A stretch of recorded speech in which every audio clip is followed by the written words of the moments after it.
如果你最近俾個市搞到冇晒心機嘅話，如果你過去左學學右學學，但到而家都仲係感覺原地踏步嘅話，如果你由年頭講到而家5月都仲未開始學投資嘅話，如果你想喺投資上邊穩定地賺錢，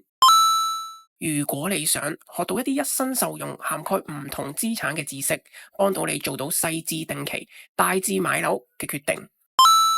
如果你想累積財富、改變生活、提早退休、離開厭倦嘅社畜循環，今次呢個 Zoom 啱晒你啦！將會係一個顛覆你思維、一個 KO 唔敢話俾你聽、一個幫你踏出第一步嘅 Zoom。我將會話俾你聽，林林總總一直以嚟你可能都諗錯咗方向嘅思維，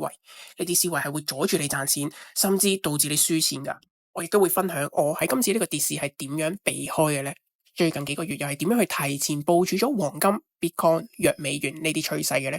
最後更加會話俾你聽，而家嘅你到底差啲咩先可以去到你嘅目標呢？唔想一拖再拖，又繼續行冤枉路，仲等咩啊？快啲去我 IG DM 留位啦，名額有限，先到先得。